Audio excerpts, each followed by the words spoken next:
Happy Saturday, you lot. Happy Saturday. This is a Nitro Rush Evo, not the original Rush. A lot of people get these mixed up and confused, and they all say to me, why has it got a red shell, not a yellow shell? Where's the yellow shell? You know, all this other rubbish. This one doesn't have a yellow shell. It was a HPI Rush that had a yellow shell, and then they made an Evo which has a red shell, and it also has a different engine. It has a T15 engine and not an FE15 or 15FE or whatever you call it. So there's a few differences with the Rush and the Rush. I had an original Rush, but I've had to slim down my collection a year or so ago to get some dollar in, and now I sold the original Rush and kept the Rush Evo because I bought that with my own pocket money when I was a kid, man. An actual kid. I wasn't even a teenager when I bought this. I wasn't even a teenager. So it means a lot to me. Anyway, so I've got, the last time I ran it, the spur gear stripped off because we only had, well, I only had, I think I had one screw holding the engine in because I'd lost all the others, and it moved and the spur stripped. So a couple of videos ago I repaired that. Some of you may have seen it. I found better screws. These ones are also quite shy, so you have to bear with them. They will be there we go, now they're not so shy, they're in focus. I put some new bolts in here, Allen heads, so Allen bolts, so we're all good there. I had to drill holes, make the holes slightly bigger on the chassis, but that's okay.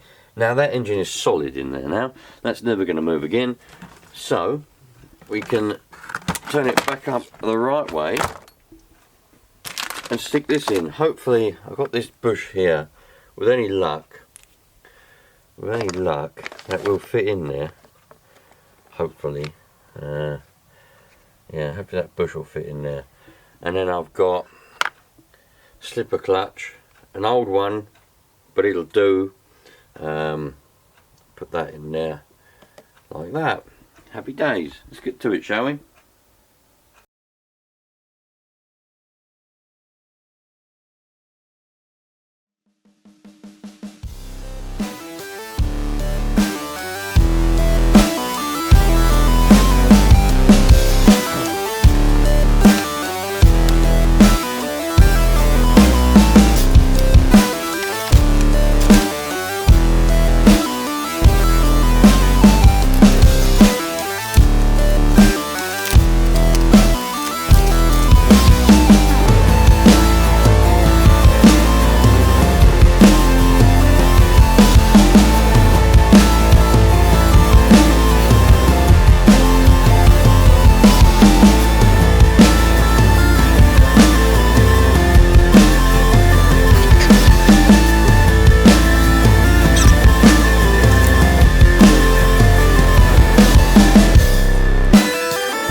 Go.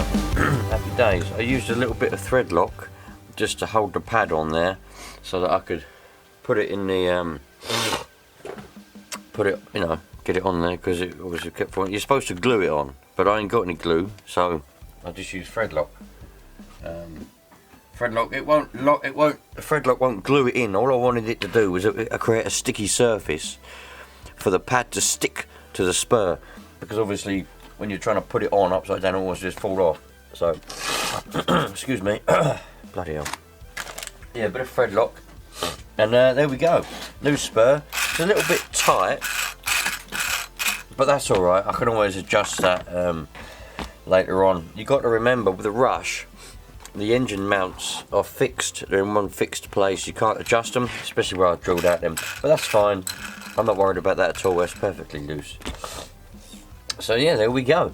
one Rush Evo with a new spur. I always, some of you have asked this question loads of times. See, I always do this little nut up as tight as I can get it to go. I don't want it to slip, yeah? I know the idea of a slipper clutch. I'm fully aware of the reasons why slipper clutches are there, but I don't care. And I do that up as tight as I can get it. Because it's just better, you know? You don't get that where it's screaming but not going anywhere because the slipper clutch is slipping, which is obviously what it's supposed to do, I know, but I don't want it to do that. I want it to just grip, yeah? I just want it to go, off it goes. So yeah, happy days. Couldn't be more happy with that. Let's link up the throttle. Where's the throttle linkage gone? Yeah, I didn't put the throttle on the last, when I done the last video. Because I wasn't sure if I was going to have to move the engine, but I'm not going to have to move the engine. Happy days. Need to get a hump pack for it. I'm not having a lot of luck with hump packs recently. I keep buying them from proper reputable shops and they don't work. So I'll have to try and find another. I've got an inkling.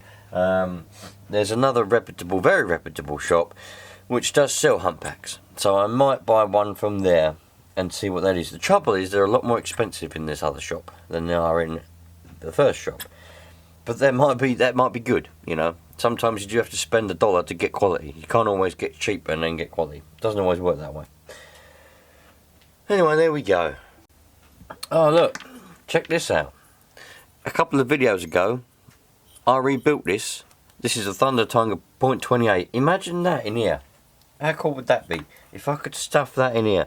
The gearbox wouldn't last 2 seconds. I can tell you that now. Right, I can tell you that for free. The gearbox wouldn't last. But if I could get that, I'd have to get some different engine mounts, because the way that the T15 is mounted, the engine mounts are on the bottom of the engine on the T15, which is this engine. These ones are up here. So I'd have to get some engine mount blocks, whatever you call them. I hear so many people call different things, so many different things. It's actually stupid. You've got American terms, you've got all these different terms, and then you've even got English people calling things ridiculous names, and you're like, what the hell are you talking about? Anyway, if I put that in there, how cool would that be? But I rebuilt this, and I didn't put any shims under it, and the compression was very good, and it ran like an absolute mint. I have got to get new bearings.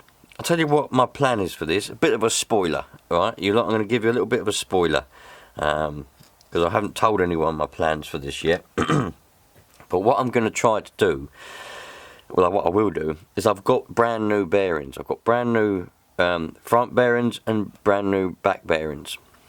They're in one of these drawers somewhere. But, well, not but, I mean, I am going to change them, because this is a little bit,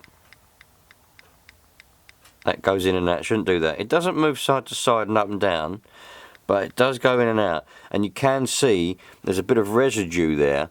Don't know whether it's actually ever going to focus on that. Let's try pressing the booster button. There we go. There was a little bit of residue there around that seal of nitro. Now, I only ran it for a few seconds, but if there's a residue of it there, that means that is leaking. Now, and that will be sucking in air through there, which will be part of the reason why it was running a little bit lean. It wasn't quite running right. And I know some of you are going to say, well, you didn't put any shims on the head. I know, I didn't have any. Right? I keep telling you all this. If you haven't got something, you can't put it on. And I didn't have nothing to lose, yeah? So I just done it without any shims. And I didn't say nothing. So, but what I will do is I'll get a shim. I'll get a little packet of shims, and we'll shim the head properly, to a point where it seems, I'll probably just put, I don't know, 0.5 mil on or something, and see what it's like. And I'll put new bearings in it, and I reckon this is going to be a cracking little engine. I don't think there's anything wrong with it. I'll have to get a better pull start. I might even have to resort to a roto start, perhaps. I've got a back plate for a roto start. Whether it's any good, I don't know, but that might fit on here, and we can give it a go. But it ran like a mint, man. I don't know why this engine was taken apart, because it runs really good.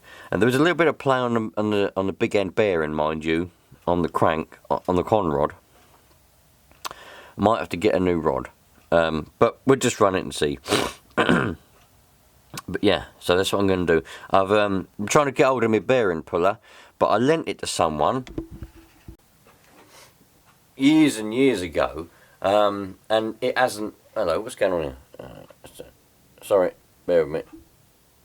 I don't know if that's any good. Lent it to someone years and years ago, and I'd forgotten all about it. And they've moved to Scotland, believe it or not. They've moved to Scotland, I found out from someone else. And because they nicked loads of stuff from me, diesel, a lot. Nicked loads of diesel from me, nicked it out of my car, done the lot. And they moved to Scotland. What's that all about? And the one and only phone number that I've got for them, I tried to ring it up, and I sent text messages ringing it up, just kindly, you know, not aggressively. I just want my bearing puller back, that's what I want. I just want my nitro bearing puller back, yeah. And no replies. Ring them up, rings and rings and rings, and it doesn't answer. So I think it's safe to say that's the end of that. But there is loads of different ways of getting bearings out. You can get bearings out in all different ways. You can get them out with a blowtorch. What you do, let me show you what you do. I might even do it. I might even make a video on how you do it. So what you do is, obviously you've got the engine part. You've got just the block on its own. Yeah, no extremities on it. So you've got yourself a short block. Well, I call it a short block, but other people just call them different things. But if you've got everything on it, that's a long block. Well, it's a fully built engine. Without a pull start and a carb, it's a long block. With the no head on it, no carb, no pull start, it's a short block. That's just what I call it, but whatever. So you get all that apart, and then you get your blowtorch and you heat up the outer case. And the idea being that the outer case expands and the bearing doesn't, so then you can get a little screwdriver or a hook or something in there and hoik out that bearing, and you can do the same with the back. You can reach in through there and hoik it out. Or what I have done in the past, you can get the screwdriver in at an angle through here and push the bearing, the rear bearing here, the one that's here, and it pop out. And then when you put them back in again, because obviously you've got to press them in, what you have to do is, what I do, and it's the best thing, I used to do this when I used to rebuild motocross bike engines. The bearings you put in a freezer for a few hours until they get frozen solid. And the idea is when the bearing freezes, it contracts, yeah, it gets smaller, and then you heat up while that's in the freezer. Just before you're going to get it out of the freezer to do it, you heat up the case again with a blowtorch. Yeah, don't go too mad with it, especially with a nitro engine. With a bigger engine like a motocross bike engine or something like that, or a car engine or whatever, you can proper heat it up. But with a little nitro engine, just heat it up so it gets quite hot with a blowtorch, and then quickly go and get the bearing out of the freezer, and it would just go. It would just fit straight in because the bearing's shrunk and the case has expanded where it's hot, and it'll go straight in, and then you leave it to cool down. Don't put water on it or nothing because you can crack the block. Yeah, don't cool it down forcibly with any water or anything. You just leave it and it'll cool, and then that's how you do it. That's the way that I do it when I haven't got a bearing puller.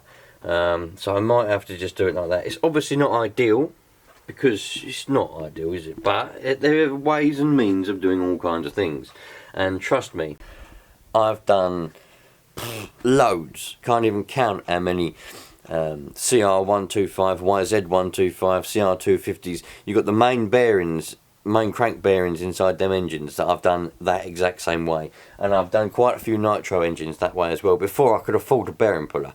Yeah, I remember when I could first afford a bearing puller, I thought, yes, now I can just get on and do things. I haven't got to put bearings in the freezer for hours and all of that. I can just literally just take bearings out and put them in and repair these engines, no problem. And it was brilliant, you know. It's just a proper and quicker way of doing it using a proper puller. But yeah, so there's ways and means of doing everything, my friends. Don't ever let anything stop you. Anyway, that's enough of that. So now we've seen this, you lot wanted to see it, you keep asking for it, so I thought I'd show that. It's a very small thing to do, putting a spur gear on there. But now we've got a fully working Nitro Rush Evo, and I will take this out for a run the next time I can. Got to get a hump pack for it, because I haven't got any actually working hump packs at the moment. They've all gone. They've all broken. I don't know what's the matter with them. but I need to get a hump pack to put in there so we can power up the electronicals. We've got a Fly Sky receiver in there, so I use the Fly Sky transmitter obviously. We've got nitro already in there, it's been in there for months and months. Happy days. I want to get the smaller air filter for it. I can't buy them anymore, I can't find them anywhere, but they were these little ones, little mini ones. This is what I had on there for years. Never ever going to focus. But I had this on there for years. The end of it's still in there. The end of it's down in there. Look. But the little bit of pipe perished, and I can't find new ones anywhere. So yeah, get a little air filter for it. And this little Rush buggy thing, stadium truck, whatever you want to call it, is proper nostalgic. Do you know what I mean? It's like, it's just nice, isn't it? It's just nice. Thanks for being here, you lot. And remember, treat everyone equally, treat everyone how you want to be treated, and we'll all have a nice happy life, yeah? And thanks for being here, and I'll see you on the next one. All the best.